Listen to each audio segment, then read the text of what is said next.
Good Monday evening, and thanks for joining us. I'm Del Walters, live in Atlanta. This is Scripps News Tonight.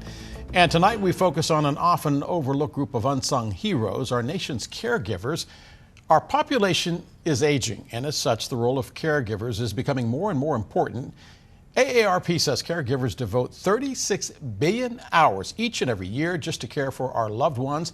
That includes as much as $600 billion in unpaid health care work, far more than the estimated $433 billion families pay each and every year out of their own pockets in medical cost. But our loved ones are more than just statistics. They are our mothers, our fathers, our aunts and uncles, our grandma and grandpa. We place that burden on the men and women who provide care in many cases, even though they themselves are struggling, dealing with increases in stress and anxiety and depression. All of us know Tim Daly as Henry McCord from the TV show Madam Secretary. Tonight he joins us as the president of the Creative Coalition. They've launched what they call the Entertainment Industry Commission on Caregiving. Tim was going to join us via video, but Tim, I understand the weather is really wreaking havoc with everything coming in and out of where you are, which is in Connecticut. I flew in from Washington. It was there last night. How bad is it up there? It doesn't look that bad, but I mean, there's good news, bad news. The good news is there are a lot of beautiful trees in Connecticut. The bad news is that when there's a storm, they often fall on the power and in that line, so you're kind of stranded. So, I'm going to take the good with the bad, and I'm glad to be talking to you by phone. I'm glad my phone works at least, so I'm not totally isolated. Hey, Tim, we're going to take a closer look at the state of caregiving in America in a moment, but first, explain what inspired or motivated you to be part of this new commission for caregivers. Well, the Creative Coalition is a wonderful organization, and we're made up of prominent members of the arts and entertainment community. And not only do we advocate for public funding for arts and arts education, that's our primary mission, but we also choose issues that we feel are of nonpartisan, non-political public importance. And we use this unique power that we have to get attention because of our notoriety, to focus on issues that we think are very important for the American public. And this is certainly a tremendously important issue. I understand that you've had some personal experience with this. I certainly have had it. And, as a senior myself, I'm anticipating that, I'm trying to make plans for someone being able to take care of me. But it's a tremendous, tremendous burden on millions and millions of Americans. And so it's time to shine a light on this subject and hopefully find some solutions for the people who are so incredibly generous, but also so stressed out and just distressed by the amount of care that they have to give. Tim, you're right. I have had personal experience with it on both sides, both the caregiver and the families, first with my father and then with my grandson. We're talking about people that also drive long distances and deal with the things that families can't or won't do, bathing the sick or elderly. It's a nurse administering the medicines. Where does America stand when it comes to caregivers? Well, I think that we stand, as we do on a lot of things. There are a lot of people who are doing good works, whether they're paid or whether they're family members doing interfamily caregiving. And, so the good news is there's a lot of generosity. The bad news is that this is a growing problem. Apparently, something like more than 65,000 people a day join the ranks of family caregivers, and it creates a tremendous amount of stress on people who have full-time jobs and regular family members that they're taking care of, not to mention people that need extra care as they are, are elderly or injured or something else.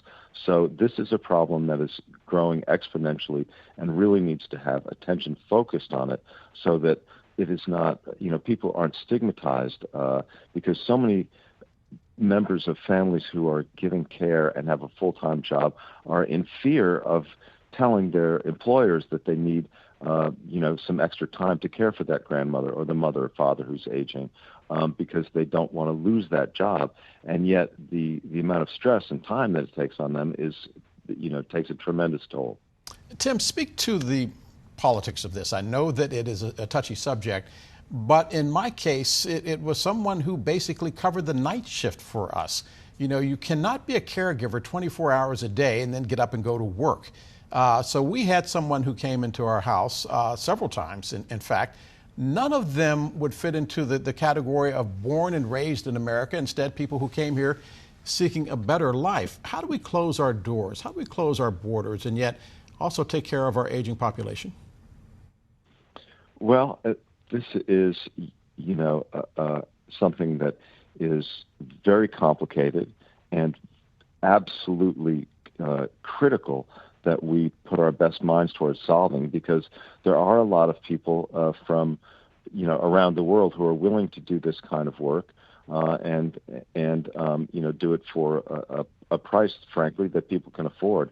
That said, I really don't want to get too much into the politics of it, but I think that the first step is to raise awareness about the amount of stress that this is putting on people emotionally, financially, sometimes physically, so that we can start having conversations about how to address it and how to make it easier for our population who need care to get it. Tim, when we were young, none of us thought that we were basically going to be faced with this situation. As we grow older, we realize it not only affects our parents, in my case, also my grandson, but sooner or later it's going to affect us. Isn't this something that we should address now? Because sooner or later, as they say, they'll come for us. Without a doubt. I mean, I feel as though the last several years has been a lesson for me in what not to do as we age, because I lost my sister a few years ago, and I think I can say, honestly, that she and her husband did not handle their aging well. They didn't plan for it well. They didn't accept it, and it made it very difficult for those of us in the family to provide them proper care. My mother had a different situation. She needed care, and luckily I was in a financial position to, make that very easy for her. But the thing is that we cannot be in denial about the fact that we are going to age and we are going to pass on. And if we accept that and take steps towards making it easier for us and easier for our loved ones to deal with it, I think we'll do ourselves and our entire society a big favor. Tim, I'm going to do you a favor because I hear the cough coming. I'll let you cough, and our audio guy will turn it down. But as he turns your audio down, I think the question has to be asked as well, because I saw this firsthand as well. Who's taking care of the caregivers? You're right. It's not only hard on the family that deals with a loved one, it's also hard on the extended family and the second guessing. Everyone says, I could have done a better job than you did. We should have sent this person to that place or had this person come in and that person did not. Explain how hard it is on the caregivers themselves.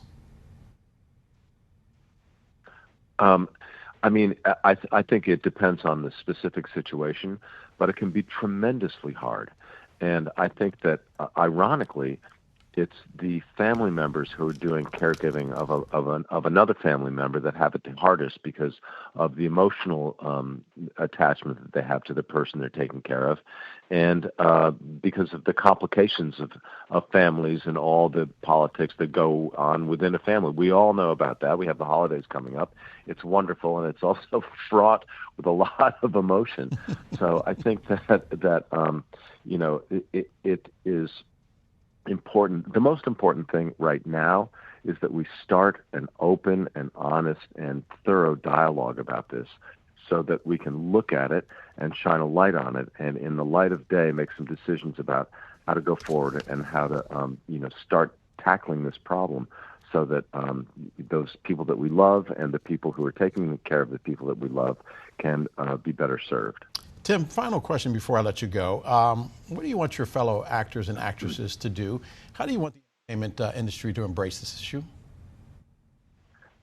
Well, the same way that the Creative Coalition is embracing it, by pointing out that it exists and talking about it, starting dialogues. I mean, the thing about people who have reached a level of prominence in the entertainment business is they do have a platform. And I'm not suggesting that anyone who's an actor or a director or a producer is an expert on this subject, but they may have access to people like you and other media outlets who will have this conversation and start the ball rolling. And then hopefully, our elected officials will take this issue up and start thinking carefully and deeply about how we can best solve it. Hey, Tim, you know, something people don't think about is when a storm comes up the East Coast like you're suffering through right now, sometimes the lights go out, so do the generators that our loved ones depend on. Tim Daly, thanks for being with us. Thank you so much. I appreciate it. We'll be right back.